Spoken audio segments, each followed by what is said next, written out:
Welcome to my channel math easy solution. তো friends, আজকে আমি তোমাদের কিছু অঙ্ক করাবো। অঙ্কগুলো চটপট দেখে নাও।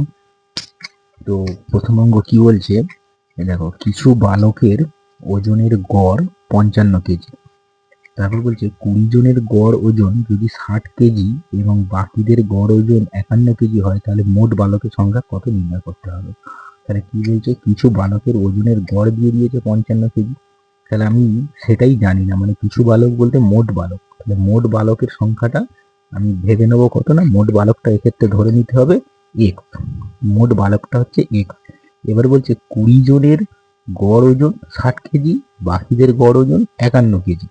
ঠিক আছে, 20 জনের গড় ওজন 60 কেজি। তাহলে বাকি, বাকি বলতে বাকি তাহলে কতজন হবে, যে বাকি, বাকিটা বলতে কি বোঝাবে, আমি যদি মোট যদি এক্স ধরে নিই তাহলে বাকি কত হবে, বাকি হবে x-20। ব্যাস, এইটা বুঝতে হবে, বাকি হচ্ছে x-20। তাহলে আমি এই অঙ্কটাকে কিভাবে লিখব, দেখো, আমার মোট হচ্ছে এক্স জন, তাদের গড় হচ্ছে 55, এইটা সমান।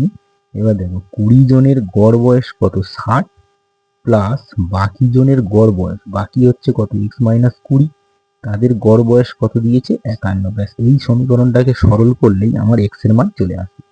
ঠিক আছে, আমার এক্স এর মান বেরিয়ে গেলেই মোট বালকের সংখ্যা পেয়ে যাবো। তো কি করে করছি দেখো, এইটা গুণ করলে কত হচ্ছে, 55x, 55x সমান, এটা 6 দ্বিগুণে 12, 1200, প্লাস 51x, প্লাসে মাইনাসে মাইনাস 51 দ্বিগুণে 1 2 2, 5 দ্বিগুণে 10। ঠিক আছে, মানে 51 দ্বিগুণে 102, একটা শূন্য। আচ্ছা, এবারে কি করতে হবে, এক্স গুলোকে একদিকে করতে হবে। তাহলে 55x থেকে 51x, 55x মাইনাস 51x সমান আমার আসছে কি, 1200 বিয়োগ 1020। তাহলে এবার এইটাকে সরল করো, 55x থেকে 51x বাদ দিয়ে দাও, তাহলে কত আসছে, 4x।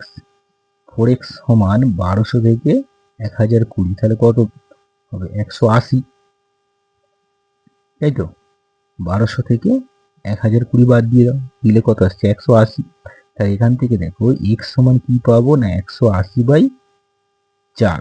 ব্যাস, এটাকে সরল করে দাও, 4 দিয়ে ভাগ করে দাও, তাহলে 4 4 16, 20, 4 5 20। তাহলে x এর মান বেরিয়ে গেল 45। মানে এইটুকু করতে হবে, এই অঙ্কটার জন্য এইটুকু করতে হবে, তবে আমি মোট বালকের সংখ্যাটা পাবো। মোট বালকের সংখ্যা হচ্ছে 45 জন। ঠিক আছে, মোট বালকের সংখ্যাটা 45 জন। আচ্ছা, এর পরের একটা অঙ্ক কি বলছে দেখো, ভালো করে এই অঙ্কগুলো লক্ষ্য করো। বলছে এক্স ওয়াই এর 3 গুণ কর্মক্ষম এবং একটি কাজ এক্স ওয়াই এর 20 দিন আগে শেষ করে, তারা একত্রে কাজটি কতদিনে শেষ করতে পারবে বা শেষ করবেই তো ব্যাপার। তাহলে এই জায়গাটা দুটো জিনিস ভালো করে বুঝবি। বলছে এক্স ওয়াই এর 3 গুণ কর্মক্ষম, মানেটা কি, এক্স ওয়াই এর 3 গুণ কর্মক্ষম, এর মানেটা কি, তা আমি বোঝাচ্ছি। ধরো এক্স আছে আর ওয়াই আছে, ঠিক আছে, এক্স ওয়াই এর 3 গুণ কর্মক্ষম, এই কথাটার মানে হচ্ছে কোনো একটা কাজ এক্স এর যদি একদিন লাগে, ঠিক আছে, তাহলে ওয়াই এর ওই কাজটা করতে কতদিন লাগবে, 3 দিন। এইটা বুঝতে হবে। মানে এক্স ওয়াই এর 3 গুণ কর্মক্ষম, মানে উল্টো দিকটা, এক্স ওয়াই এর 3 গুণ কর্মক্ষম মানে হচ্ছে কোনো একটা কাজ এক্স এর যদি একদিন লাগে, তাহলে ওয়াই এর লাগবে 3 দিন, তাই না, 3 দিন। এবার এখানটা কি বলছে দেখো, একটি কাজ এক্স ওয়াই এর 20 দিন আগে শেষ করেছে, মানে ওয়াই এর যতদিন লেগেছে এক্স এর তার থেকে 20 দিন কম লেগেছে। এই হচ্ছে ব্যাপার। এক্স মানে এখানে দুজনের সময়ের পার্থক্যটা কত, দুজনের সময়ের পার্থক্যটা হচ্ছে 20 দিন। ঠিক আছে, মানে দুজনের সময়, ধরো এক্স এর করতে কিছু একটা টাইম লেগেছে, আবার ওয়াই এর করতে ওই কাজটা কিছুদিন টাইম লেগেছে, তো দুজনের সময়ের পার্থক্য হচ্ছে 20 দিন, এইটুকু বুঝতে হবে। আচ্ছা, এক্ষেত্রে দেখো সময়ের পার্থক্য, আমি বললাম এক্স এর একদিন লাগলে ওয়াই এর কদিন লাগছে, 3 দিন। তাহলে এখানে সময়ের পার্থক্য মানে বিয়োগ, তাহলে কত, সময়ের পার্থক্য কদিন, 2 দিন।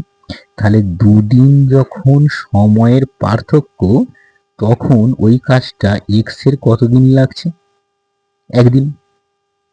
ভালো করে বোঝো, সময়ের পার্থক্য, সময়ের পার্থক্য যখন 2 দিন, তখন এক্স এর কাজটা করতে কতদিন লাগছে? এক্স এর কাজটা করতে একদিন, এই তো। তাহলে সময়ের পার্থক্য এখানে কত? 20 দিন। তাহলে সময়ের পার্থক্য যখন 20 দিন, তাহলে এক্স এর কাজটা করতে কতদিন লাগবে? দেখো 2 এর জন্য যদি 1 হয় তাহলে 20 এর জন্য কত হবে? 10। তাহলে দেখো এক্স এর ওই কাজটা করতে 10 দিন লাগবে। ব্যাস এইটুকু এখান থেকে বুঝতে হবে। তাহলে এক্স যদি কাজটা একা করে তাহলে এক্স এর কাজটা করতে কদিন লাগবে? 10 দিন। এই তো, এক্স এর কাজটা করতে 10 দিন লাগবে। আচ্ছা, এবার তাহলে ওয়াই এর কতদিন লাগবে? তাহলে ওয়াই একা করলে কাজটা কদিন লাগবে? ওয়াই যদি একা করে তাহলে দেখো ওয়াই, বুঝতেই পারছো, 30 দিন লাগবে। ঠিক আছে, এই যে 20 যোগ হবে এখানে, এখানে বলেছিল কি এক্স ওয়াই এর 20 দিন আগে কাজটি শেষ করে। ঠিক আছে, তার মানে এক্স এর যদি পেয়ে যাই তাহলে ওয়াই একটা কত হবে? 30 যোগ করে যেতে হবে। কারণ দেখো ওয়াই এর যদি 30 দিন লাগে তবেই তো এক্স এর 10 দিন হবে। এই হচ্ছে, তাহলে এক্স একা করলে লাগবে 10 দিন, ওয়াই একা করলে লাগবে 30 দিন। এবারে বলছি কি তারা একত্রে কাজটি কতদিনে শেষ করবে, এইটা বার করতে হবে। তারা একত্রে কাজটি কতদিনে শেষ করবে। তো এই রকম যখন, ধর আমি এবার পেয়ে গেছি, তাহলে এক্স এর কদিন লেগেছে? 10 দিন। আর ওয়াই এর কদিন লেগেছে? 30 দিন। ঠিক আছে, একা একা করলে তাহলে এবার একত্রে যখন করবে, একটা আমি সূত্র শিখিয়েছিলাম, একত্রে যখন করবে তখন সূত্রটা হচ্ছে A B by A plus B. ঠিক আছে, A B by A plus B, এই শর্টকাট সূত্রটা দিয়ে বার করলে একেবারে কতদিনে শেষ করবে একত্রে করলে সেটা আমি সহজেই পেয়ে যাব। ঠিক আছে, দেখো তো আমি এই অনুযায়ী বসাচ্ছি। তাহলে এ মানে কত? 10 আর বি মানে 30। ঠিক আছে, দুজনে একত্রে করার নিয়ম হচ্ছে এইটা, A B by A plus B. তাহলে 10 ইন্টু কত হচ্ছে? 30 বাই 10 প্লাস 30। তাহলে এখানে কত হচ্ছে? 10 ইন্টু 30 বাই যোগ করলে কত হচ্ছে? 40। আচ্ছা, কাটাকাটি করো, কাটাকাটি যাচ্ছে কি, কত যাচ্ছে দেখি। তাহলে শূন্য আর একটা শূন্য কেটে দিলাম। 4কে 2 দিয়ে কাটলে 2, কাটলে 5।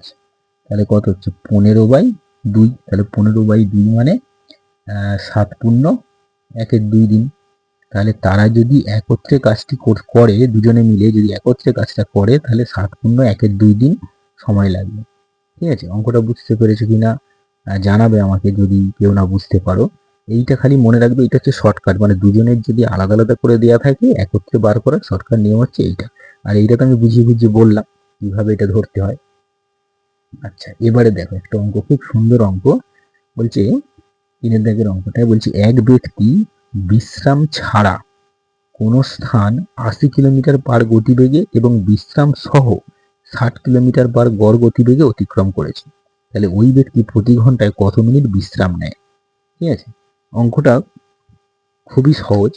বলছে দেখো, তার এখান থেকে যাত্রা শুরু করেছে।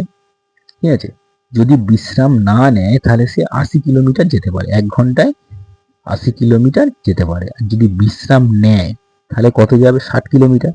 যদি বিশ্রাম নেয় তাহলে যাচ্ছে কত? 60 কিলোমিটার। তাহলে বাকি যে পথটা, সে পথটা কি গেল না, বাকি সে পথটা গেল না, মানে এই পথটা এখান থেকে এতটুকু যেতে যে টাইমটা লেগেছিল সেই টাইমটাই সে কি বিশ্রাম নিয়ে নিয়েছে। ব্যাস এইটুকু বুঝতে পারলেই হবে। তাহলে দেখো 80 কিমি যেতে সময় লাগছে তার কত? গতিবেগ বলেছিল কি 80 কিমি পার ঘন্টা। তাহলে 80 কিমি যেতে সময় লাগছে কত? 60 মিনিট। ঠিক আছে, 80 কিমি যেতে সময় লাগে 1 ঘন্টা, মানে ওটাকে আমি মিনিট করে নিচ্ছি 60 মিনিট। ওই যে বলেছে না ঘন্টায় কত মিনিট বিশ্রাম নেই, সেই জন্য আমি মিনিট করে নিলাম। মানে 80 কিমি যেতে সময় লাগে 60 মিনিট, 1 কিমি যেতে সময় লাগবে 60/80 মিনিট, আর 60 কিমি যেতে কত সময় লাগবে? পরের বার কি বিশ্রাম নিয়ে এসে 60 কিমি গেছে, বাকিটা যায় না। ঠিক আছে, বাকিটা যেতে পারে না মানে বিশ্রাম নিয়েছে। তাহলে 60 কিমি যাচ্ছে কি হচ্ছে? 60 ইন্টু 60/80। শূন্য শূন্য কেটে দাও, 2 দিয়ে কাটলে 3, 2 দিয়ে কাটলে 4, 4 দিয়ে 60কে কাটলে 15, মানে 3 15 45 কিমি, এই 45 মিনিট। তার মানে সে প্রথমবারে দেখো 80 কিলোমিটার যাচ্ছিল 60 মিনিটে, কিন্তু যদি ওই গতিবেগেই যেত, ওই গতিবেগেই যদি সে যেত, তাহলে 60 কিমি চলে যেত কত মিনিটে? 45 মিনিটে। তাহলে বাকিটা সে কি বিশ্রাম নিয়েছে, তাই না? 60 কিলোমিটার গেছে, বাকিটা সে বিশ্রাম নিয়েছে, তাই তো? তাহলে 45 মিনিট গেছে, বাকি হচ্ছে 15 মিনিট, মানে 60 - 45 করবো, তাহলে সে 15 মিনিট বিশ্রাম নিয়েছে। ঠিক আছে? তো এই রকম অঙ্ক থাকলে আমি আরেকটা শর্টকাট প্রসেসটা দেখিয়ে দিচ্ছি। তো এত কিছু ভাবার যদি টাইম না থাকে, কেউ যদি এমনি শর্টকাটে করতে চায়, তাহলে উপরে বসাতে হবে কি না, উপরে শর্টকাটে হচ্ছে গতিবেগের পার্থক্য বাই নিচে হচ্ছে বিশ্রাম ছাড়া গতিবেগ। ঠিক আছে? উপরে বসবে গতিবেগের পার্থক্য, গতিবেগের পার্থক্য কি হচ্ছে 80 - 7, আর নিচে হচ্ছে, ঠিক আছে, প্রাথমিক যে মানে গতিবেগ, মানে বিশ্রাম ছাড়া যে গতিবেগ, বিশ্রাম ছাড়া গতিবেগ, এইটা বার করতে হবে। এটা বার করলে এটা কি বেরোচ্ছে দেখো, তাহলে বিশ্রাম ছাড়া গতিবেগ, এই উপরে হচ্ছে কি গতিবেগের পার্থক্য, আর নিচে বিশ্রাম ছাড়া গতিবেগ। ঠিক আছে? গতিবেগের পার্থক্য বাই বিশ্রাম ছাড়া গতিবেগ, এটা বার করলে কি বেরোচ্ছে দেখো, 20/80, তার মানে কত হচ্ছে 1/4। ঠিক আছে? এইটাকে এবার কি করতে হবে, আমাকে মিনিটে নিয়ে যেতে হবে। তাহলে এইটা হচ্ছে কি মিনিটে নিয়ে যাবে, এটা হচ্ছে ঘন্টা। ঠিক আছে? ঘন্টা বেরোলো, তাহলে এটাকে মিনিটে নিয়ে গেলে ইন্টু 60, তাহলে 4, 15, 60 সমান হচ্ছে 15। তাহলে সে কিনা 15 মিনিট বিশ্রাম নিয়েছিল। ঠিক আছে? এটা এইভাবে শর্টকাটে করতে পারবে, মিনিটে নিয়ে যেতে হবে, 60 দিয়ে গুণ করে মিনিটে নিয়ে গেলাম, তাহলে করলে 15 মিনিট বেরিয়ে যায়। তার মানে 15 মিনিট সে বিশ্রাম করেছে, প্রতি ঘন্টায় 15 মিনিট বিশ্রাম করেছে। এরপরের একটা অঙ্ক দেখো কি বলছে, বলছে বার্ষিক কত সুদের হারে 10,000 টাকার 2 বছরের চক্রবৃদ্ধি সুদ 1,025 টাকা হবে।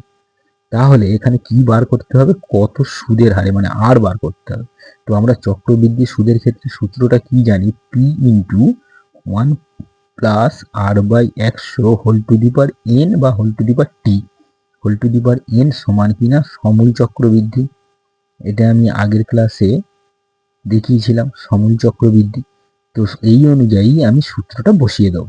তাহলে এখানে পি এর মান কত বলেছে, 10,000, পি এর মান 10,000, 1 + আর এর মানটা আমাকে বার করতে হবে, r/100 হোল টু দি পাওয়ার কি 2 বছর বলেছে 2। সমূল চক্রবৃদ্ধিটা কত না, আসল আর সুদ যোগ করে হবে সমূল চক্রবৃদ্ধি, তার মানে 10,000 + 1,025। এইটা সরল করলে আমার চলে আসবে, এইটা সরল করলে আর এর মানটাকে বার করতে হবে। তো দেখো কিভাবে করছি, এই 10,000 সংখ্যাটাকে নিচে পাঠাবো, তাহলে আমি 1 + r/100 হোল স্কোয়ারটা রেখে দিলাম, সমান এইটাকে যোগ করে নাও, তাহলে এটাকে যোগ করলে কত আসছে, 11025। ঠিক আছে? 11025, এটা যোগ করে এইটা হলো, আর নিচে হচ্ছে এইটা যাচ্ছে দেখো 10,000, 10,000। তো এইটা করতে হবে কি, হোল স্কোয়ার করে সাজাতে হবে। ঠিক আছে? এইটা আমাকে হোল স্কোয়ার করে সাজাতে হবে, মানে এদিকে যেহেতু হোল স্কোয়ার আছে, এদিকেরটাকে যদি আমি হোল স্কোয়ার করে সাজাতে পারি তাহলেই আমার হয়ে যাবে। তো এইটা 1 + r/100, এদিকেরটা হোল স্কোয়ার সমান, এই দিকেরটা দেখো আমি একটা শর্টকাট সূত্র শিখিয়েছিলাম, যে নিচে চারটে চারটে শূন্য আছে, মানে কি আমার এটা 100 হয়ে যাবে। ঠিক আছে? 100 হয়ে গেল, মানে 100 হোল স্কোয়ার 10,000 হবে। আর এইটার আমি একটা শর্টকাট প্রসেস তোমাদের বর্গমূলে শিখেছিলাম, শেষে 25, শেষে 25 মানে কি আছে 5 হবে, আর 110 পরপর দুটো সংখ্যার গুণফল হবে 11, মানে 11 আর 10-এর গুণফল 110, তার মানে এটা কত হবে, ছোটটা হবে 10। তাহলে এইটার হোল স্কোয়ার 105/100 হোল স্কোয়ার করলে 105-এর হোল স্কোয়ার দেখে এইটা চলে আসবে। ঠিক আছে? তো এটা আমি একটা বুঝিয়েছিলাম, মানে যখন সেই বর্গমূল স্কোয়ার করা সংক্ষেপে শিখিয়েছিলাম। তো তাহলে এবার দেখো এইটার হোল স্কোয়ার সমান এইটার হোল স্কোয়ার, তো হোল স্কোয়ার দুদিকে বাদ দিয়ে দেবো, দিয়ে এইটা সরল করলেই বেরিয়ে যাবে। ঠিক আছে? তো এরপরে কি পাচ্ছি দেখো, তাহলে এটা 1 + r/100, এটা সমান কি হচ্ছে 105/100। ব্যাস, এদিকে এটা লসাগু করে দাও, তাহলে 100, তাহলে এটা কত হচ্ছে 100 + r সমান 105/100, তাহলে দুদিকের 100 100 কেটে দাও, তাহলে r সমান 105, আর 100টাকে ওদিকে নিয়ে চলে যাও, 105 বিয়োগ 100 সমান হচ্ছে কত? 5। তাহলে সুদের হার হচ্ছে 5%। সুদের হার 5%। ঠিক আছে, তো তোমাদের আমি 4টে অঙ্ক করালাম বুঝিয়ে বুঝিয়ে। দেখো আরো কতগুলো অঙ্ক তোমাদেরকে আমি দেখাবো, তাড়াতাড়ি করার চেষ্টা করছি। ঠিক আছে, অঙ্কগুলো একটু বুঝে নেবে। দেখো বলছে 5এর দাগের অঙ্কটা, একটি মিশ্রণে 2 প্রকার তরলের পরিমাণের অনুপাত 2:3 এবং 5:4। তাহলে এখানে দেখো, এখানে আমি অঙ্কটা বোঝাই। এইটা ধরো একটা পাত্র আছে, এই পাত্রতে 2 প্রকার তরল আছে। এই পাত্রটাতে 2 প্রকার তরল আছে। আবার অন্য একটা পাত্র আছে, এই পাত্রটাতেও 2 প্রকার তরল আছে। তো একটা মিশ্রণ, এই মিশ্রণে 2 প্রকার তরলের অনুপাত কি হচ্ছে? 2:3। এই পাত্রটাতে আছে 2:3, আর এই পাত্রটাতে আছে 5:4। ঠিক আছে, 2:3 আর 5:4 দুটো আছে। এই দুটো মিশ্রণ বলছে কি অনুপাতে মেশালে নতুন মিশ্রণে দুটি তরলের পরিমাণ সমান সমান হবে। এই হচ্ছে ব্যাপার, মানে এই দুটোকে কি অনুপাতে মেশালে, যে নতুন পাত্রটা আমার আসবে, নতুন তরলটা আসবে, তাতে তরল দুটো সমান সমান হয়ে যাবে। এই হচ্ছে অঙ্ক। তো এটার আমি একটা ওই ক্রস পদ্ধতিতে একটা শর্টকাট প্রসেসে তোমাদের দেখাচ্ছি। দেখো, তাহলে আমি যে কোনো একটাকে ধরে নিয়ে আগাবো। এক্ষেত্রে প্রথম তরলটা ধরবো, আর যে নতুন মিশ্রণটা হবে সেটা বলেছিল সমান সমান 1:1। সমান সমান মানে 1:1 যে হবে, তারও প্রথমটা ধরবো। ধরে নিয়ে আমি অঙ্কটাকে তোমাদেরকে দেখিয়ে দিচ্ছি। দেখো, তো প্রথমটার আনুপাতিক ভাগহার কত হচ্ছে? 2/, নিচে যোগফল বসে, তাহলে প্রথমটার আনুপাতিক ভাগহার হচ্ছে 2/5। আর এক্ষেত্রে দ্বিতীয়টার আনুপাতিক ভাগহার হচ্ছে কত? দেখো, 5/9। ঠিক আছে, নিচে যোগফল 5/9। এবারে এই সেই ক্রস পদ্ধতিতে আমি একটা শিখিয়েছিলাম, তো সেটাই করছি। দেখো, যে নতুন যে মিশ্রণটা পাচ্ছি তাতে বলেছে কি সমান সমান হবে। তাহলে প্রথমটা ধরলে কত হচ্ছে? 1/2। ঠিক আছে, এবারে এইগুলো বিয়োগ করতে হয়, মানে এইটা থেকে এইটা বিয়োগ করে এদিকে বসবে, আর এই উপরেরটা থেকে যেহেতু এইটা বিয়োগ করছি, তাহলে এদিকেরটা হবে এইটা থেকে এইটা বিয়োগ করে এখানে বসাবো। এইটা আমি বসাবার চেষ্টা করছি। দেখো, তাহলে প্রথম বিয়োগটা কি হচ্ছে? 5-এর 9 বিয়োগ 1-এর 2। তাহলে লসাগু করবো এর। তাহলে লসাগু করলে কত হবে? 18 লসাগু। তাহলে উপরে 10 বিয়োগ 9, 10 বিয়োগ 9, তার মানে কত হচ্ছে? 1-এর 18। তাহলে এদিকে হচ্ছে 1-এর 18, আর এদিকে 1-এর 2 থেকে 2-এর 5 বিয়োগ, 1-এর 2 বিয়োগ 2-এর 5। এটা করলে 10 লসাগু হচ্ছে। তাহলে 5 বিয়োগ 4, 5 বিয়োগ 4 সমান হচ্ছে 1-এর 10। তাহলে এদিকে হচ্ছে 1-এর 10। তাহলে আমার অনুপাতটা কি হবে? 1-এর 18 ইস টু 1-এর 10। তো আমার তো এটা ভগ্নাংশ বেরোচ্ছে, তো আমাকে অনুপাত কি সবসময় পূর্ণ সংখ্যায় করতে হয়। তো এইরকম থাকলে পূর্ণ সংখ্যায় করার নিয়ম, এদিকে নিচেরটা এদিকে গুণ হয়ে যাবে, এদিকে নিচেরটা এদিকে গুণ হয়ে যাবে। তাহলে এদিকে 1 দিয়ে গুণ করলে এটা কত হচ্ছে? 10 ইস টু 18টা এদিকে চলে যাবে, 18, 10 ইস টু 18, এটাকে দেখো ছোট করা যাবে। তাহলে 2 দিয়ে ছোট করলে 5:9। তাহলে এই 2 প্রকার মিশ্রণ 5:9 অনুপাতে মেশালে নতুন মিশ্রণে ওই তরল দুটো সমান সমান হবে। এইটা হচ্ছে জানতে চেয়েছিল, 5:9। আচ্ছা, এবারে একটা অঙ্ক দেখো। পরের অঙ্কটা দেখো কি করছি। বলছে 120 মিটার দৈর্ঘ্যের একটি লোকাল ট্রেন একই অভিমুখে 4 কিলোমিটার পার ঘন্টা বেগে হেঁটে যাওয়া এক ব্যক্তিকে 8 সেকেন্ডে অতিক্রম করে। ট্রেনটির গতিবেগ নির্ণয় করো। ট্রেনটির গতিবেগ বার করতে হবে। ট্রেনটার দৈর্ঘ্য বলেছে 120 মিটার, আর ওই একই অভিমুখে যাচ্ছে লোকটা 4 কিলোমিটার পার ঘন্টা বেগে।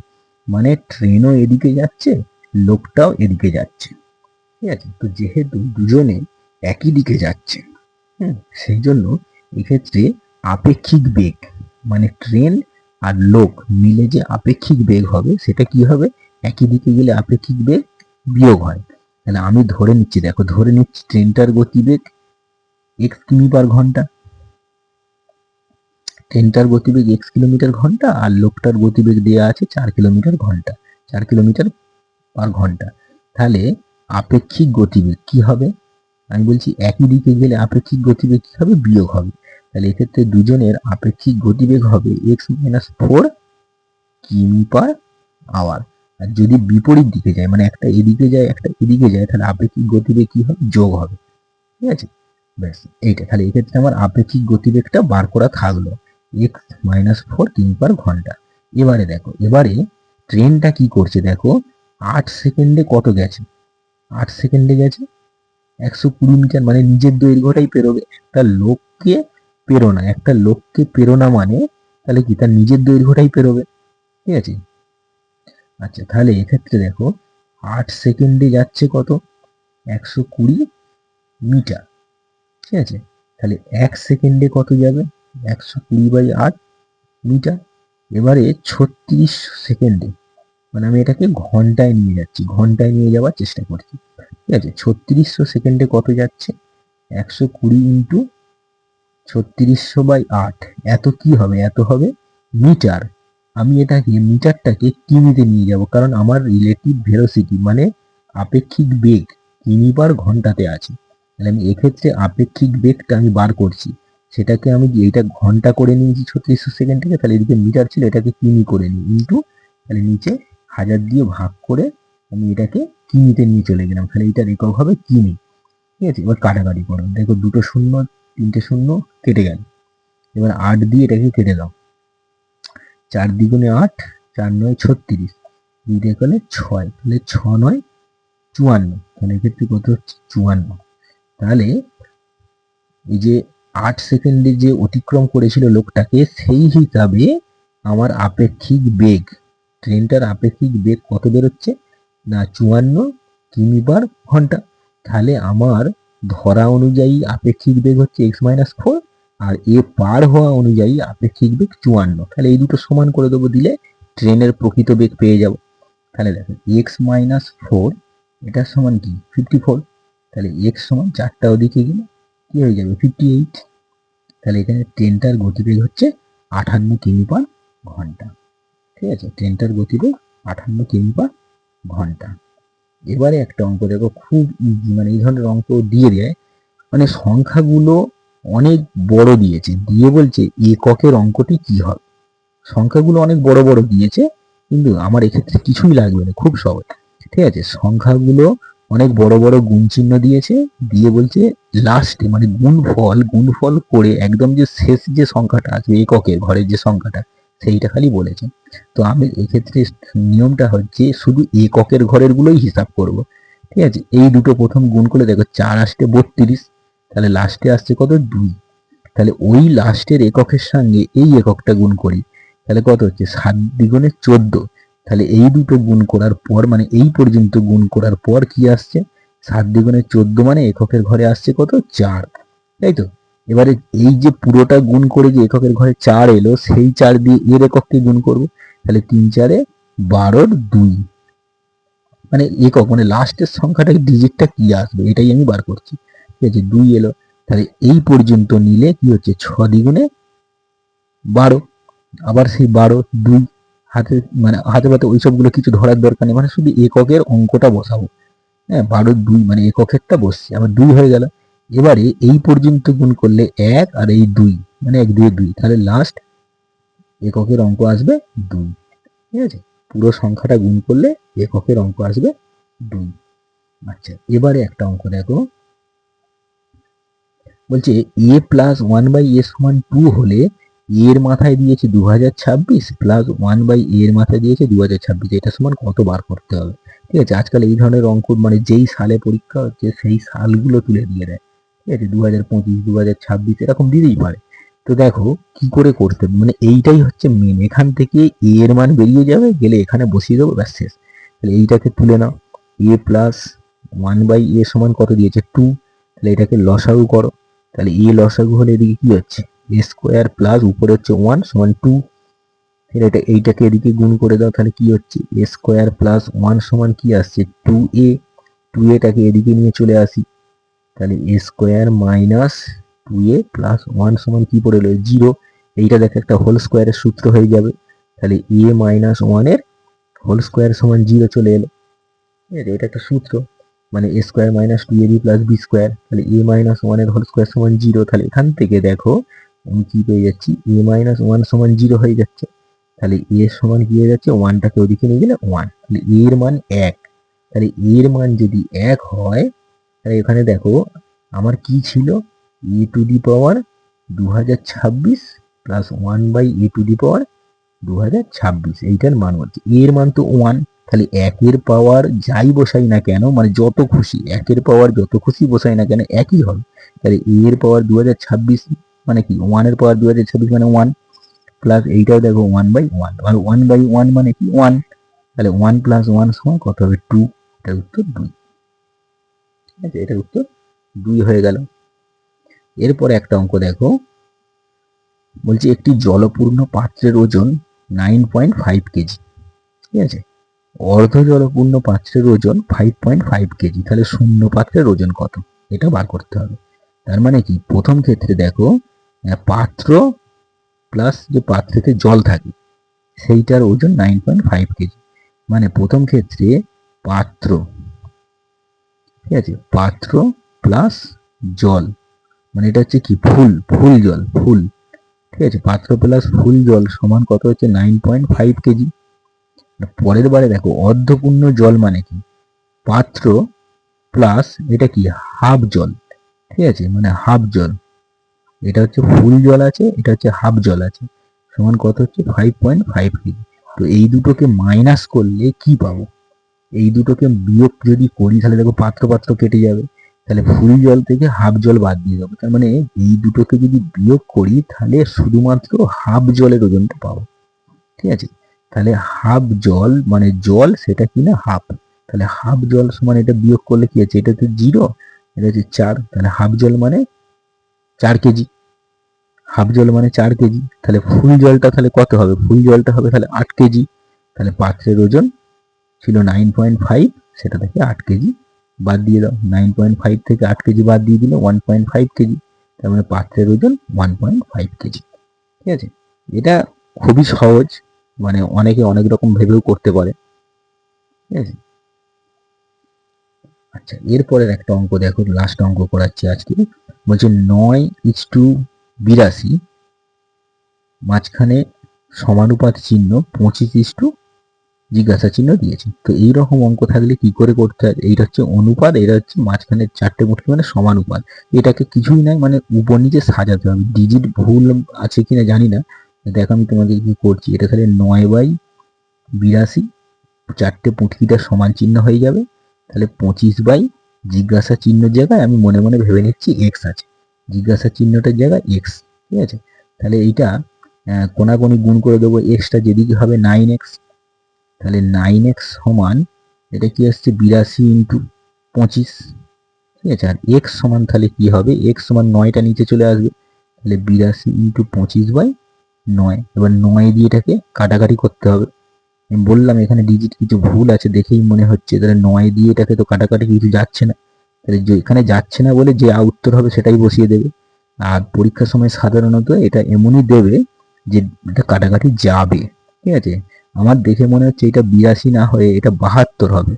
ঠিক আছে, এটা যদি 72 হতো তাহলে 82-র জায়গায় 72 করে দিই, তাহলে 82-র জায়গায় যদি 72 থাকতো তাহলে 9 দিয়ে এটা কেটে দিলে 8 হতো, তাহলে 8×25 গুণ করলে যা হবে সেটাই উত্তর।